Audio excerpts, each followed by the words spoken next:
Oui, bonjour les amis, continuons notre pérégrination sur le chapitre 12 de l'évangile de Luc, cette fois-ci les versets 54 à 59. Il dit encore aux foules, « Quand vous voyez un nuage se lever au couchant, vous dites aussitôt la pluie vient. » Et c'est ce qui arrive. Et quand vous voyez souffler le vent du midi, vous dites, « Ouh là là, il va faire une chaleur accablante. » Et c'est bien cela qui arrive. Esprit perverti. Vous savez reconnaître l'aspect de la terre et du ciel et le temps présent. Comment ne savez-vous pas le reconnaître? Pourquoi aussi ne jugez-vous pas vous-même, par vous-même, de ce qui est juste? Ainsi, quand tu vas avec ton adversaire devant le magistrat, tâche de te dégager de lui en chemin, de peur qu'il ne te traîne devant le juge, que le juge ne te livre au garde et que le garde ne te jette en prison, car je te le déclare, tu n'en sortiras pas tant que tu n'auras pas payé jusqu'au dernier centime. Voilà.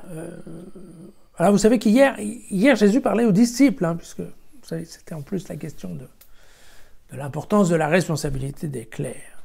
Et là, Jésus se tourne maintenant vers la foule. Donc, la foule en Palestine, plutôt des gens d'origine agricole, qui savent lire, effectivement, dans le ciel. Le signe des temps, en tout cas le signe du temps. Voilà. Et donc, en effet, bien, rouge le matin, chagrin, rouge le soir, espoir, ça marche. Et puis, cette histoire de savoir d'où vient le vent et de se dire que quand le vent vient du sud, eh bien, effectivement, il va faire très chaud. Alors, ce que Jésus leur reproche, globalement, c'est d'être capable d'observer passivement, en fait,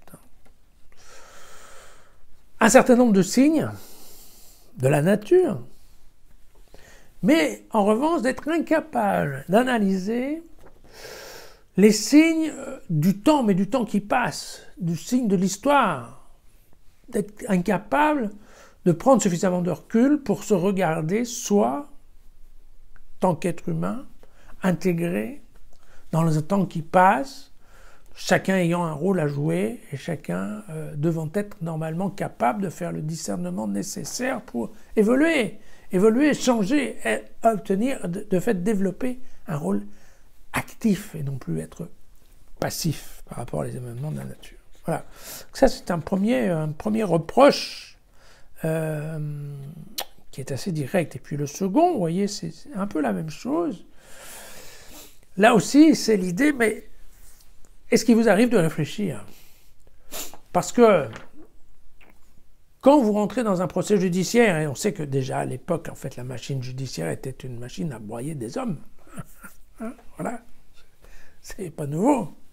Eh bien, avant d'aller commencer à te disputer avec quelqu'un et de dire, bon, ben ok, on va voir ce que dit le juge, et donc de courir le risque de faire tout ça, il serait quand même beaucoup plus intelligent de discuter avec l'adversaire et d'essayer de s'entendre à l'amiable. Voilà, tout simplement pourquoi. Réfléchissez. Bon sang. Vous savez bien, vous, avec un peu d'intelligence, de bon sens, de réflexion, vous devriez être capable de savoir ce que vous avez fait de bien ou de pas bien. Et donc, si vous savez que vous êtes dans le tort, ça ne sert à rien d'aller jouer l'arbitrage en se disant « mais ouais, allez, peut-être que le juge me donne raison et on s'en sort. » Oui, peut-être que oui, mais peut-être que non. Et donc, encore une fois, voilà.